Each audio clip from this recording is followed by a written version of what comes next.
warahmatullahi wabarakatuh, Bu Lili. Ya, apa Bu? Ya, maaf Bu Lili, sekedar mengganggu waktu Bu Lili, ya. Karena saya ingin memenuhi tugas yaitu tentang demonstrasi kontekstual modul 3.1 yaitu memenuhi tugas dalam pendidikan guru penggerak ini, Bu. Ya.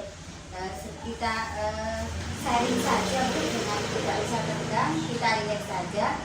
Sebelum kita memasukinya, untuk pertanyaan sesi yang pertama, bagaimana kabarnya Bu Lili hari ini? Alhamdulillah pada hari ini saya sangat-sangat sehat.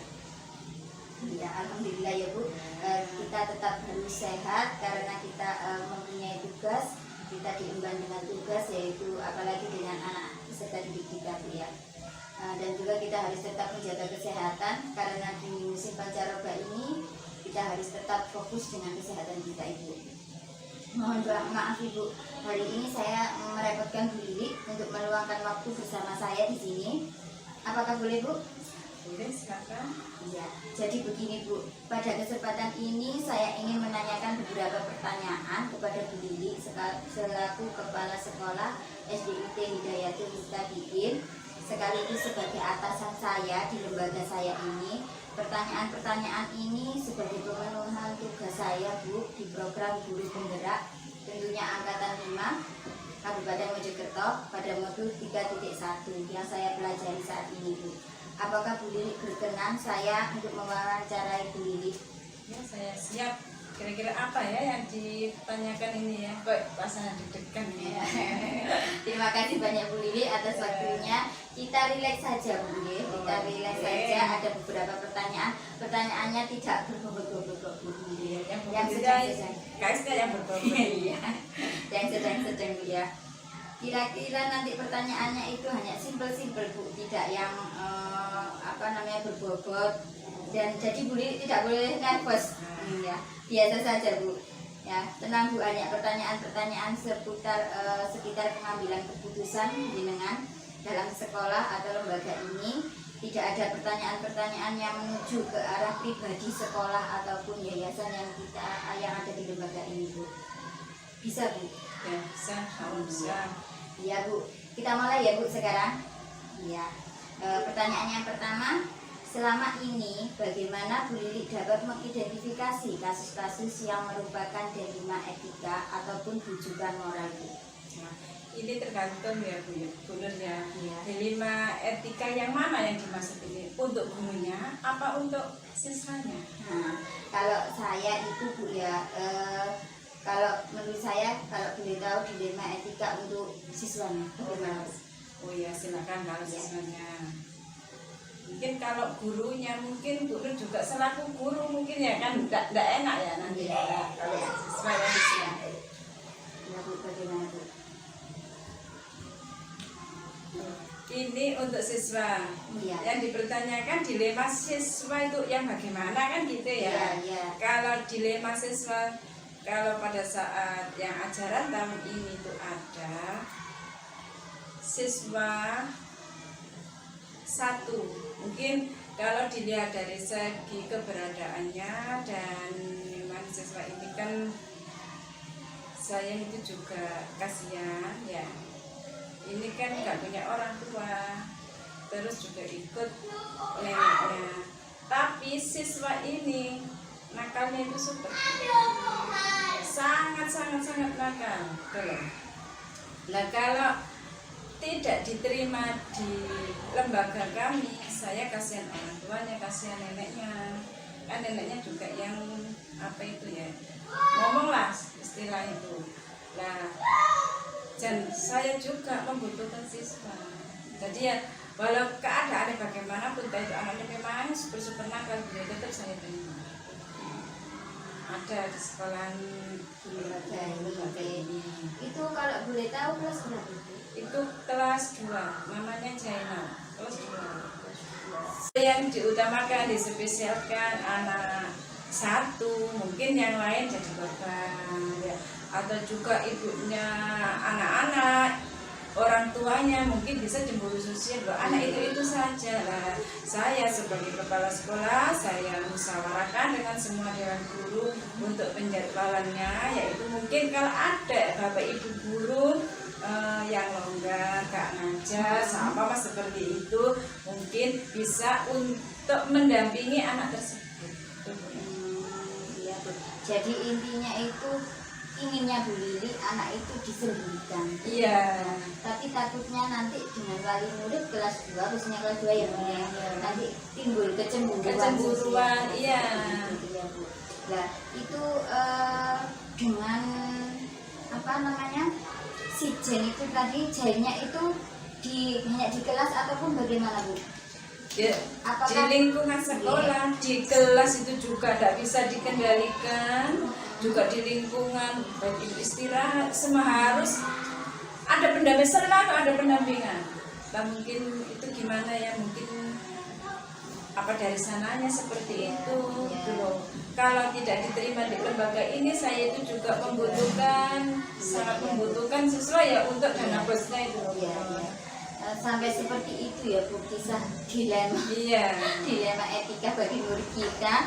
Kemudian dalam tanda kutip itu tadi guru kelasnya juga sampai sudah hampir menyerah bagaimana untuk mencarikan solusi kepada si Jen ini supaya anak itu di dalam pembelajaran baik di luar maupun di dalam itu anaknya itu tidak jahil dan bisa seperti mendapatkan pembelajaran seperti yang lain, khususnya anak kelas 2 ya Bu ya. Iya Bu. Apalagi dengan kategori kita juga butuh murid juga. Iya Bu. Juga butuh murid. Dari cerita Bu Lili tadi menghadapi pilihan yang sulit ya antara kasihan dengan siswa ya tersebut. Tetapi di sisi lain ada teman-temannya yang terabaikan waktu belajarnya. Ya, di dalam kelas ya Bu ya. Karena guru harus menangani dia terus. Lalu bagaimana Bu Lili menjalankan pengambilan keputusan di sekolah Bu Lili, terutama untuk kasus-kasus ini Bu, ada dua kepentingan yang sama ya Bu, yang sama-sama benar atau sama-sama mengandung nilai-nilai kebajikan Bu. Ya itu tadi ada dua solusi ya, dimusyawarahkan dulu. Bagaimana ada siswa mau masuk sini tapi sudah tahu kriteria anak itu seperti ini, sebenarnya apa mau diterima apa enggak, itu kan saya harus berunding dulu sama guru. Nah kalau dewan guru semua setuju ya kita terima. Ternyata kalau sudah diterima, kemarin kan cuma cerita-cerita, sekarang memang tahu realnya itu anak itu bagaimana, seakan-akan sudah kualan lah Bu Nur sama mereka ya. Yes, kualan untuk mendampingi anak itu, jadinya kan saya juga butuh ya untuk dana bos. Nah terus ibu guru semua, dewan guru, ibu guru, bapak guru itu juga bisa mampulah, seumpama itu bisa apa ya, bisa mengendalikan mengendalikan secara bergantian yang tadi saya bilang terjadwalkan tadi. Nah itu sudah kita, tapi ini Bu Nur ya, tapi juga kita itu supaya tidak dirugikan anaknya itu kan memang sudah berkali-kali daftar kemana-mana. Yang terakhir itu daftar ke SDIP.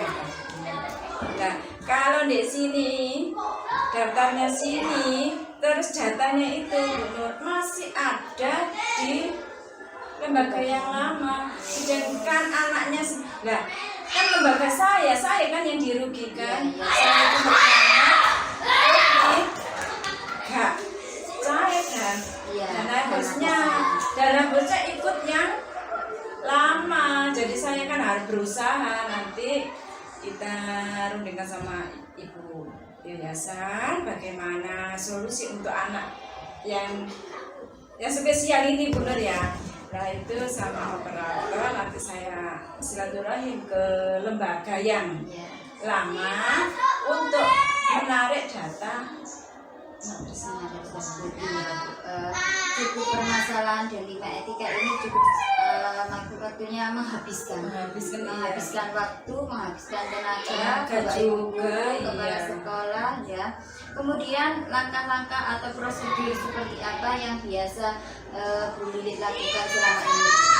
Nah kalau prosedur ya ini kan memang anak ini kan masih belum bisa masuk data ya karena di sini ya kita berusaha terus kita bekerja sama dengan operator yang ada di sekolah yang lama, terus kita bisa konfirmasi lagi sama dinas dan supaya dikeluarkan dari sekolah sana sudah bisa ditarik ke lembaga sini.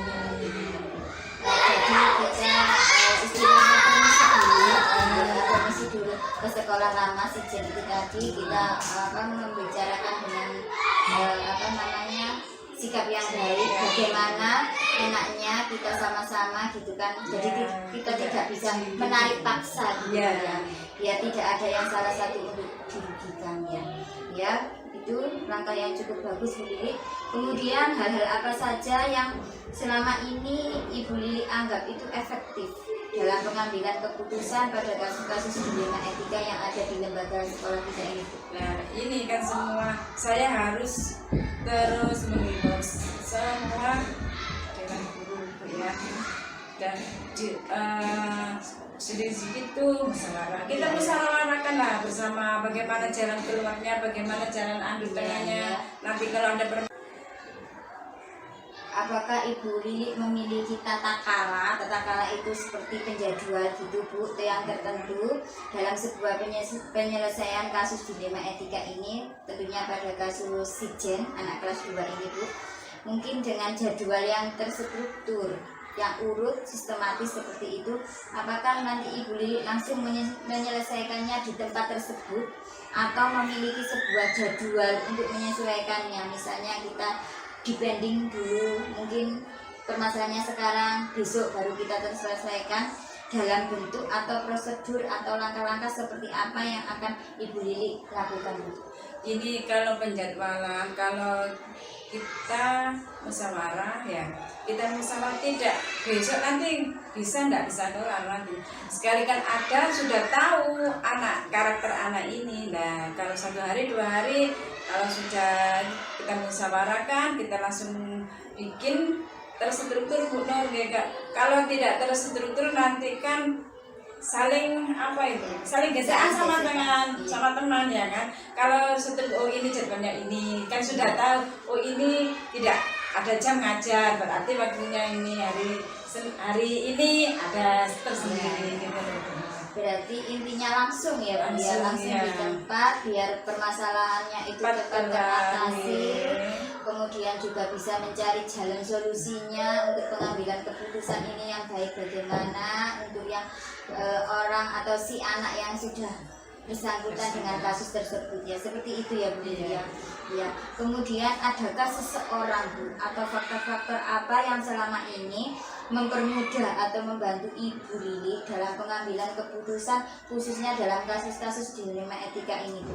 Ya ada Bu, pasti ada kan semua warga sekolah, terutama pada Ibu Ketua Yayasan, ada komite, ada semua dewan guru, terus juga ada wali dari anak tersebut. Nah ini kan bisa bekerja sama bagaimana komunikasi kita yang baik dan gitu, supaya gak salah paham memang anaknya seperti itu gitu. Jadi kita melibatkan semua warga sekolah, terutama juga dengan ketua yayasan, apalagi lembaga kita itu kita bernaungan di yayasan ya. Kita tidak berdiri sendiri, melainkan juga ada lebih dari yang punya ya, itu tadi ya, yayasan itu tadi Bu. Kemudian yang terakhir Bu Lili, ini ada pertanyaan yang terakhir. Dari semua hal yang telah disampaikan Ibu Lili ini tadi, pembelajaran apa yang dapat Ibu Lili petik dari pengalaman Ibu Lili yang mengambil keputusan dilema etika ini Bu? Nah, ini Bu, mudah-mudahan aja ya. Cuma ini satu-satunya mungkin ke depan itu tidak ada siswa yang seperti Mas Jen ini. Ya. Nah ini langkah utama saya kan, mudah-mudahan tidak ada. Kalau memang terpaksa ya gimana lagi, kalau kita juga sekolah-sekolah ya guru seperti ini benar ya, mau nggak mau ya harus menerima lah ya, kita tetap bagaimana ya, supaya pembelajaran itu bisa berjalan dengan baik dan administrasi bos apapun bisa jalan. kita berusaha bagaimana untuk mengatasi, intinya ya Bu ya, kita berusaha bagaimana untuk mengatasi kasus-kasus yang sudah terjadi di lembaga kita ini, terutama itu tadi kasus Jen itu tadi kita tidak menerima, melainkan kita juga dilema dengan apa namanya yang namanya bos, bisa itu eman-eman satu anak ya, apalagi dengan murid kita yang jumlahnya sedikit yang sudah kurus, mas harus kurus lagi Bu ya. Iya itu tadi, jadi ini termasuk dilema sekali ya Bu, ya, Bu. Sampai sekarang apakah sudah bisa mengatasinya Bu dengan dilema ini? Ya, alhamdulillah ya Bu, semua mendukung kita, seperti semua dewan guru, semua lingkungan sekolah ya, itu sangat mendukung ya, jadinya kita agak ringan, mungkin bisa berjalan dengan seperti biasa. Mudah-mudahan juga ke depannya itu anak itu nggak terlalu bisa apa ya Bu ya, bisa nganut lah istilah seperti itu ya. Itu harapan kita semua. Terima kasih Bu Lili atas waktunya yang sudah memberikan waktu luang buat saya. Mohon maaf sudah mengganggu waktunya Bu Lili, sehingga acara Bu Lili mungkin akan sedikit terkendalai ataupun akan terganggu dengan acara wawancara saya hari ini. Terima kasih sekali Bu Lili atas wawancara tentang pengambilan keputusan yang sudah ada di lembaga saya ini maupun lembaga Bu Lili, yaitu di SDIT Hidayatul Muhtadin, Kecamatan Bangsal, Kabupaten Mojokerto. Terima kasih sekali Bu Lili.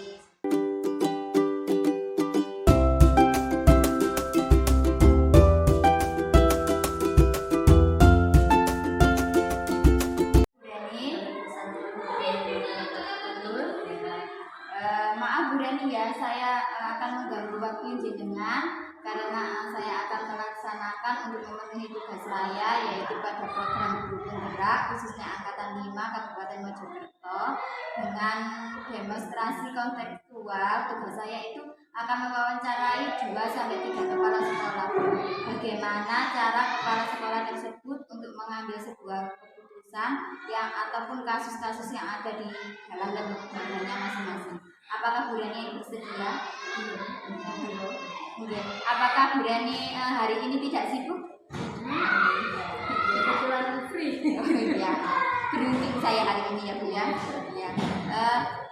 Nanti ada beberapa pertanyaan, sekitar 8 pertanyaan Bu Rani. Tapi Bu Rani jangan nervous ya. Jangan tegang, biar saja kita akan berbincang dengan pertanyaan-pertanyaan yang tidak berbobot Bu. Artinya pertanyaan-pertanyaan tersebut yang biasanya dilakukan oleh Bu Rani sebagai kepala sekolah untuk mengambil sebuah keputusan dalam menangani kasus-kasus dilema etika yang terjadi di lembaga ini Bu ya. Jadi kita itu istilahnya itu berbincangnya itu tidak serius Bu.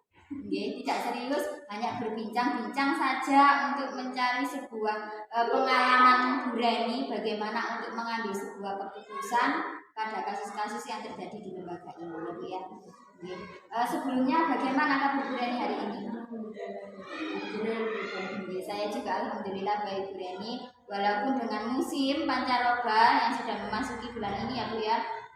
Kita sebagai guru pendidik ataupun sebagai guru itu harus menjaga benar-benar kesehatan kita, karena kita itu kan punya kewajiban ataupun tugas untuk mengembang peserta didik kita yang mana nanti akan menjadi penerus bangsa. Jadi kita harus tetap semangat walaupun dengan musim pancaroba yang sudah banyak sekali menyerang anak-anak kita seperti flu, batuk gitu kan. Itu kan kondisi anak-anak nanti belajarnya juga akan menurun dan hasilnya juga akan mempengaruhi. Ya benar sekali. Ya Bu Rani, boleh kita memulai untuk pembicaraan untuk wawancara saya sama Bu Rani ya. Untuk yang pertanyaan pertama Bu Rani, selama ini bagaimana Bu Rani dapat mengidentifikasi kasus-kasus yang merupakan dilema etika atau rujukan moral? Ya, kebetulan kemarin itu ada kejadian ya di waktu istirahat anak-anak itu, anak kelas 2 itu waktu istirahat tidak bermain di luar. Pada peraturannya kan anak-anak kalau istirahat harus bermain di luar, tidak boleh dalam kelas. Yang namanya anak kecil ya, tidak menuntut kemungkinan ada hal lainnya. Kita yang dewasa aja bisa lalai, apalagi anak kecil ya. ketika bermain dalam kelas itu tadi ada beberapa anak yang lari-larian dan satu anak itu tadi kebentur sisi dari meja itu. Terus kejadian itu cukup memprihatinkan ya, karena apa itu banyak darah yang keluar dari kepala anak itu, jadi harus ditangani secepatnya seperti itu. Itu terjadi pada kasus dilema etika kelas berapa, Bu? Kelas dua. berapa? Oh, kelas 2 ya. Siswa kelas 2 itu laki-laki atau perempuan, Bu? Laki-laki, karena yang hiperaktif itu sebagian anak kelas 2 itu banyak yang laki-laki, yang perempuan diam. Ya, Bu. Jadi kasus dilema etika ini pada siswa ya, Bu, ini di lembaga jenengan ini pada siswa, yaitu mana terjadi kasus pada waktu istirahat itu anak-anak tidak bermain di luar jelas, melainkan di dalam kelas. Kemudian ada kejadian itu tadi anak laki-laki yang terbentur akibat lari-larian.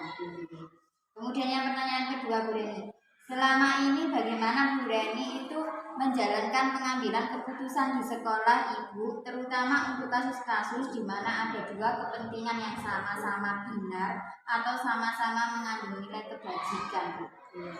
Yaitu dengan cara musyawarah, Bu, membagi tugas, karena semua guru kan punya tugasnya masing-masing ya, yaitu separuh gurunya itu menghandle kelas siswa yang lain dari kelas 1 sampai kelas 6, dan 3 guru yang lainnya itu mengambil tindakan untuk sesegera mungkin membawa anak yang terkena musibah itu tadi ke puskesmas seperti itu, Bu. Ya, berarti selama ini Bu Reni itu menjalankan pengambilan keputusan di sekolah Bu Reni itu dengan pasti dari kedua pihak ya, Bu ya, tidak hanya sendiri. Maksudnya di sini itu yang bersangkutan ya, anak tersebut kita hadirkan, kemudian ada beberapa guru nantinya yang akan melobi untuk mengatasi permasalahan anak tersebut ya.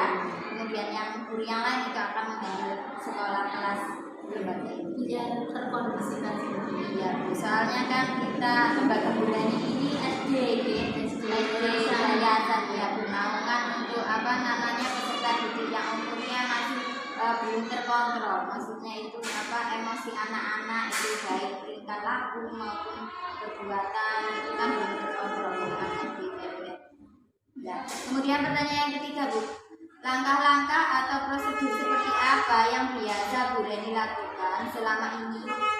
Yaitu dengan mengidentifikasi permasalahan dengan cara mendatangkan anak-anak yang ada pada kejadian tersebut ya, untuk menceritakan kronologinya sampai seperti itu apa sebabnya seperti itu, Bu. Terus memanggil siswa yang terlibat semua itu supaya bisa menjadi saksi kejadian yang sudah terjadi seperti itu.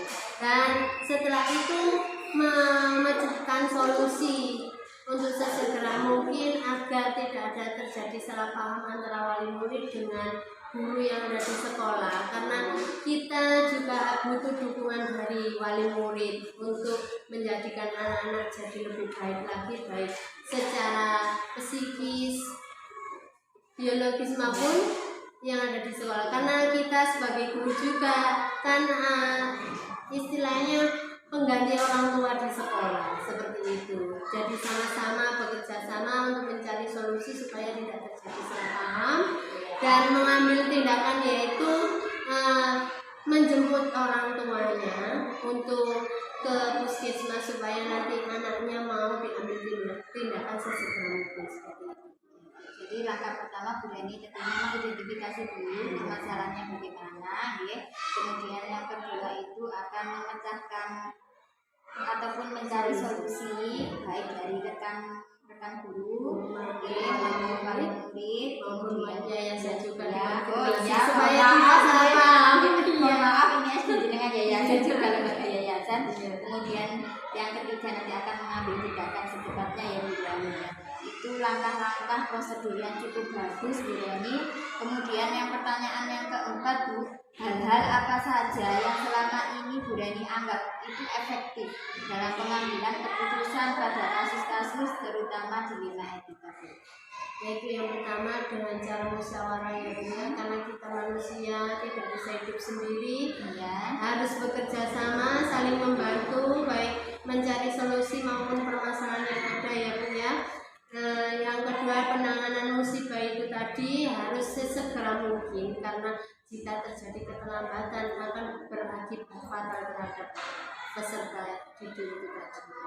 Yang selanjutnya itu tidak lupa mengkonfirmasi kepada semua belah pihak, baik wali murid maupun yayasan, dan bekerja sama antar guru.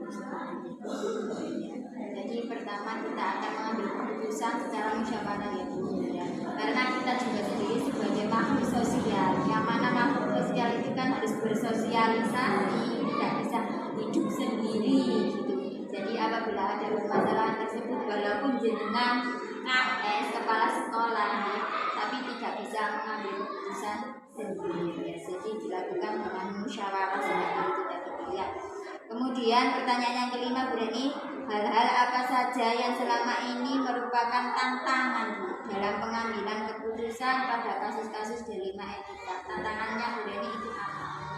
Ketika penanganan untuk anak-anak musibah itu tadi ya, mau diambil tindakan ternyata anaknya tidak mau dijaga. Pengusulan dari pihak kesehatan disuruh dijahit supaya nanti lukanya itu bisa cepat sembuh dan darahnya bisa lebih cepat nampak seperti itu.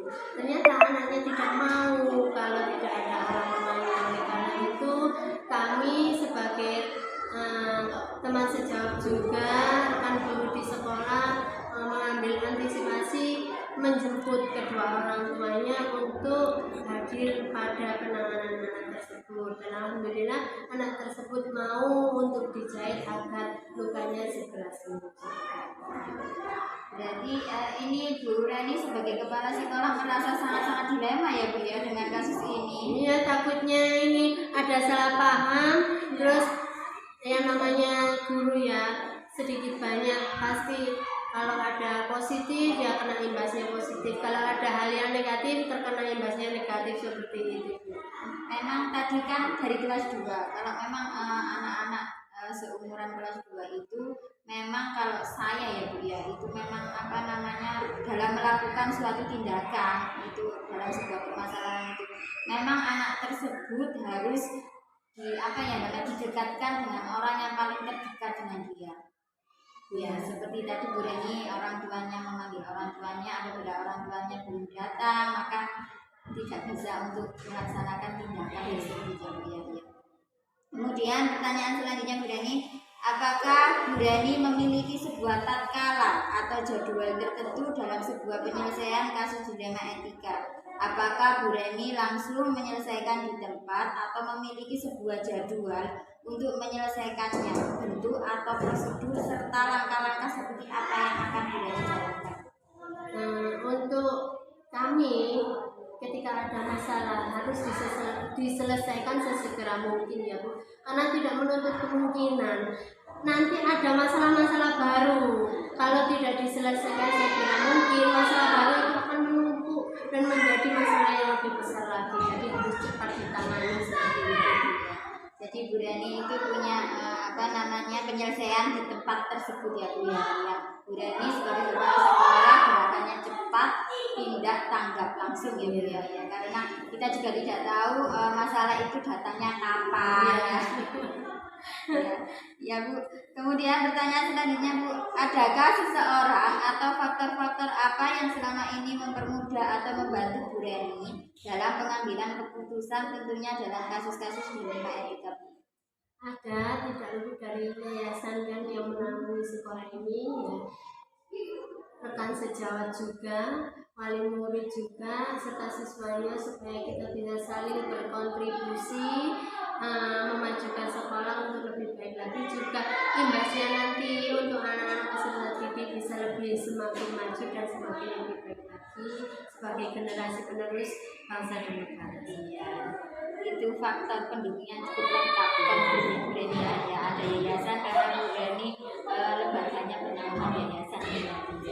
Kemudian yang terakhir Bu Reni, pertanyaan yang terakhir ini, Dari semua hal yang telah disampaikan oleh Bu Reni tadi, pembelajaran apa yang dapat Bu Reni petik dari pengalaman Bu Reni saat mengambil keputusan di lembaga etika ini, Bu?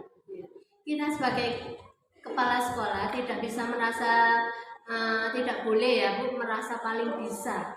Walaupun kita punya jabatan, belum tentu kita bisa menyelesaikan sendiri. Tapi kita harus melibatkan guru ataupun orang di sekitar kita. Karena semakin kita saling bekerja sama, menyelesaikan penyelesaian itu secara bersama, maka solusi dan jalan itu akan diperoleh semakin baik. Ya, jadi walaupun kita memiliki kedudukan yang lebih tinggi, tapi Bu Reni tidak lupa untuk melibatkan anak buah Bu Reni, rekan-rekan guru ya, Bu Reni. Ya, itu bagus sekali. Karena belum tentu apa yang kita pikirkan baik itu Iya. belum tentu baik pada orang lain. Apa yang menurut kita benar Iya, benar pada benar. anak kita atau rekan-rekan guru yang lainnya, Bu ya. Ya, terima kasih Bu Reni atas waktunya. Sama-sama. Ini tadi hasil wawancara Bu Reni dengan saya. Terima kasih banyak yang sudah membantu untuk memenuhi tugas demonstrasi kontekstual pada modul 3.1 ini dalam program Guru Penggerak Angkatan 5 Kabupaten Mojokerto. Sekali lagi saya ucapkan terima kasih Bu Reni. Mohon maaf apabila ada kata-kata yang salah maupun pertanyaan. Mungkin pertanyaan ini berbobot-bobot sekali buat Bu Reni. Saya mohon maaf dan terima kasih lagi saya ucapkan untuk meluangkan waktunya bagi saya. Terima kasih Bu Reni ya. Sama-sama.